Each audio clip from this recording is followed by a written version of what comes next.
જમાઈએ ને હારાને ફોન કર્યો કે હાલો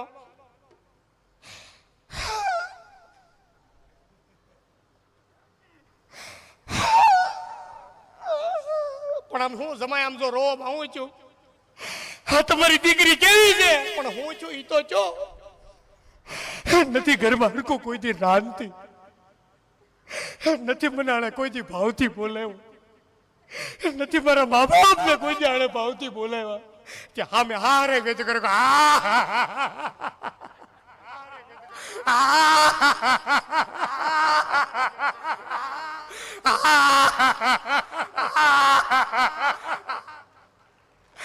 જમાય સાનો રહી જાવ પપ્પા તમે શું કરવા રહો છો એ કે જમાય તમારા ઘરે જે કટ પીસ છે નાખો ટાકો મારે ઘરે પડે બોલો ફાડીને દીધો આને ઉપાડા અને હું જો જનરલી ઘરના દાખલા વધારે કે આ એક જોક શું તમને કહું છું આ જોક જેને સમજાય ની તાલીઓ પાડજો બહુ લાંબી વાઈટી છે ને એને સમજાય બહુ લાંબી વાઈટી છે ને એને સમજાય હું આ દાખલો મારો ઘરનો જ આપું 4 વર્ષ પહેલા કોરોનાની પરિસ્થિતિ શિવરંગની લેવાનું થાય આમાં હાસ્યની વાત છે પણ છેલ્લે તમને ખબર પડે તો તાલીઓ પાડજો બહુ વધારે પડતો આમાં નહીં ખેંચાવું કોરોનાની છેલ્લી પરિસ્થિતિ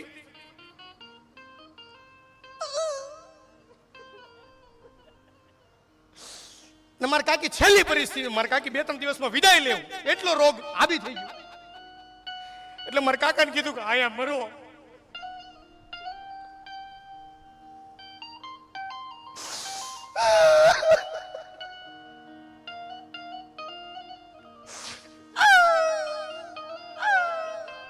મારા કાકી રોવે એવું શિયાળામાં કૂતરી રોવે ને એમ રોવે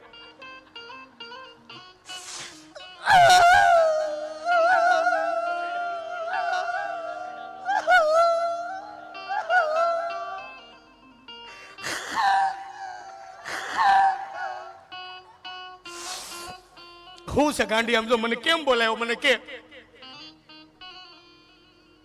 હું તો 2-3 દીમાં વહી જવાની છું આ મને ખ્યાલ છે ગાંડી ખ્યાલ છે મને હું કરવા બોલાવો ઈ કે તું હું મરું તમ હું કરો મારા કાકા કે હું ગાંડો થઈ જાઉં મારા કાકી કે તમે બીજા લગ્ન કરો કે ગાંડા ગમે એ કરે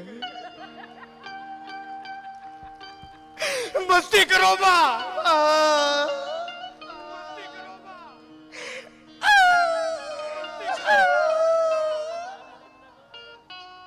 આમ તો પણ ગાંડી તારે હું કેવાય એટલી બધી રોમાં તારે હું કેવાય મને કે આ બે હું મારે તમને 4-5 વાત કરવી મારે ભલામણ કરવી બોલ હું ભલામણ કરી બોલ તારે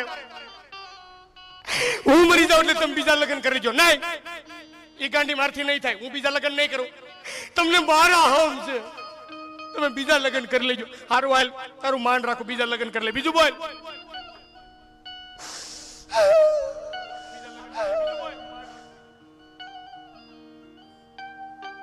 તમે જેની યારે લગ્ન કરો ને એને દર રવિવાર પીઝા ખાવા લઈ જજો આ લઈ જાય બીજું બોલ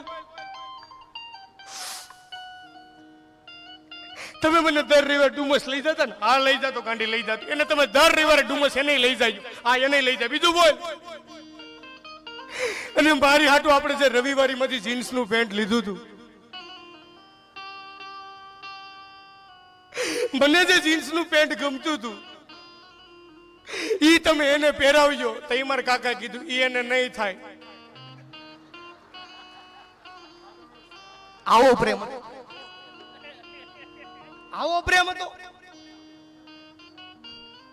રોવા મળે બધા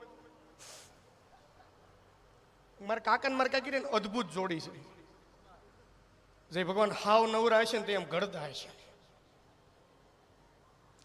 મારી હગાઈમાં એવા સરસ તૈયાર થયા હતા તે ફોટોગ્રાફરે કીધું કે આમ જો બહુ સરસ લાગો છો હવે આન ભાઈ ઇફેક્ટ કાઢ ને જેમ પ્લેન હતો એમ કરી નાખો ઓકે હા મારી હગાઈમાં એવા સરસ તૈયાર થયા હતા તે ફોટો વાળા કીધું કે આમ જો બહુ સુંદર દેખાવ છો આમ સીધા ઉભા રહી દો ફોટો પાડ દો તો મારા કાકા ને મારા કાકા એમ કે એમ નહીં આમ હક કરીને ઉભા રહી હક એટલે ગળે મળવું આમાં કોઈ વલ્ગારિટીનો શબ્દ નથી મા દીકરો ગળે મળી શકે હે બાપ દીકરી ગળે મળી શકે આપણો છોકરો વિદેશ ભણતો હોય 10 વર્ષ પછી કદાચ આવે એરપોર્ટે આપણે ગળે મળે કોઈ વલ્ગારિટીનો શબ્દ નથી એટલે ફોટો વાળા કીધું બહુ સુંદર દેખાવ છો આમ હક કરીને ઉભા રહ્યો તમારો ફોટો પાડ દો તમારા કાકા ને મારા કાકી એમ હક કરીને તે કઈક કડોડો દઈને અવાજ આવ્યો.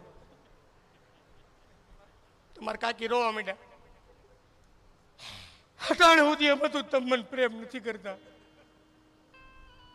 અટાણે સુધી એ બધું તમને પ્રેમ નથી કરતા, પણ મને આજ ખબર પડી કે તમે મને કેટલો પ્રેમ કરો છો.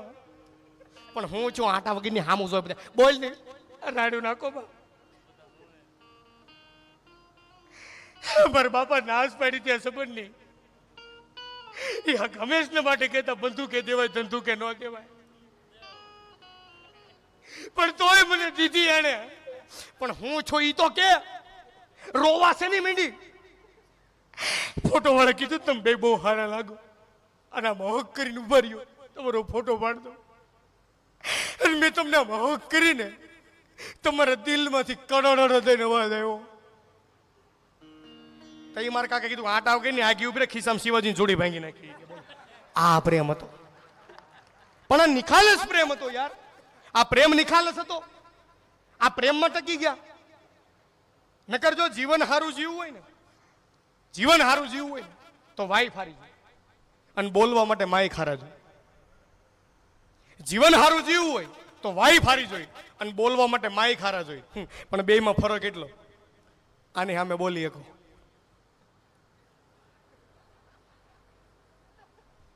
આને બંધ કરવાની સ્વિચ આવે, આને ભંગારમાં દેવાય, અને આને ભંગારમાં જો આનું કઈક આવે ખરું. અમુક તો બિચારા રાજી થઈ જાય, તાલીઓ પાડે ઉભા થઈ થઈને બોલો આવ્યો આજ મરદનો ફાટ્યો એક આવ્યો. વાહ, બહુ મને આનંદ થયો બાબા, બહુ આનંદ થયો. તમને મજા આવે છે ને? હે, ખરેખર આવે છે ને મજા? હા તો વાંધો ને સમજો. નકર અમે નરેશભાઈ ઘડીક બેસજો, કેમ કે અટાણ 4 જણાનું ચાલે છે. અંબાણી, રૂપાણી, અદાણી, નરેશ માયાણી. ખરેખર નકર અમે 7-8 મિત્રો પિક્ચર જોવા ગયા સમજા. એટલે મેં કીધું ભાઈ સમજો, દર વખતે એક જણો બધાની ટિકિટ લઈને એવું નથી કરવાનું.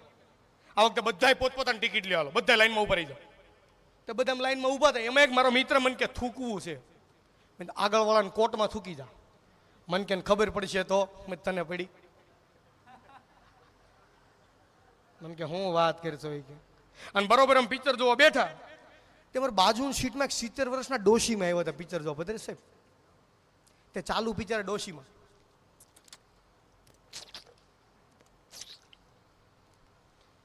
મારા દોસ્તાર કે માજીને થમ્સઅપ પીતા નથી આવડતી. મેં તું શાંતિ રાખ ભલામણા, ગૌઢું માણસ છે.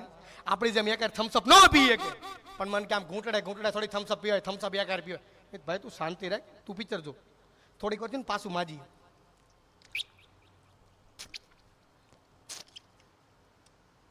પણ મેં તો હામું હું કરવા જોશ, પણ મને કે આમ ઘૂંટડે થોડી થમ્સઅપ પીવાય. મેં તું પિક્ચર જો. થોડીક વાર ને પાછું માજી. અને મારા દોસ્તારનો મગજ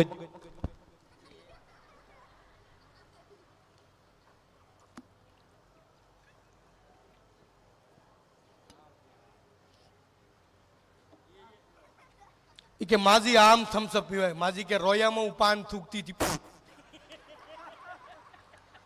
અને આપણા ગૌઢા બાબાના ગડફા જોજો, ઓલા ચાંદીના સિક્કા જેવા હશે જોજો. અને ગડફામાં પાછા 2 પ્રકાર હોય આપણા બાપલાનો જોજો. આ પહેલો પ્રકાર, બીજો ટેસ્ટ મે બેસ્ટ, મમ્મી ઓર એવરેસ્ટ. પણ મજા છે. હે, કેટલું સરસ ભાઈ. આમ જો ગ્રુપ બેઠું છે. એકવાર ફરીથી ભાઈ ગ્રુપને જોરદાર તાલીથી વધાવો યાર. ખૂબ સરસ તમે આનંદ કરો છો યાર. મને એ વાતનો ગર્વ છે યાર. નાસ્તો ચાલુ કર્યો, આવું અમારે સામે નહીં લાવતા, મોઢામાં પાણી આવે. આ ઓલા જેવું કર્યું તમે શરણાઈ વગાડતા સામે લીંબુ શું હે. હા, પણ થોડાક ગીતની વળી પાછી યાદી કરું, થોડાક કાનોડાના ગીતની યાદી કરું. ભદ્રેશ સાહેબ તમે જેમ જૂના ગીત ગાયા એમ થોડાક હું જૂના ગીતની યાદી કરું. અને તમે આવો, બે હારે મળીને યાદી કરવી જૂના ગીતની. આમ જો આવો. એ તમારા દાલડાને વારો, એ મારા રે હમ માનો જી રે. આ જૂના ગીતો. હા, એટલે એ તમારા દલડાને વારો, મારા રે હમ જી રે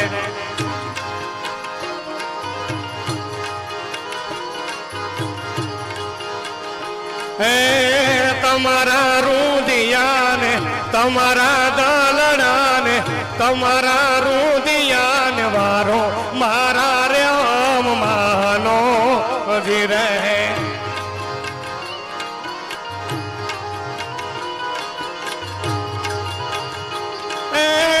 क्यों तो गोरा दे तुमने कडला गड़ाओ ये माँ हिरला ने मोर चीत राम मारा रे हम मनो जी रे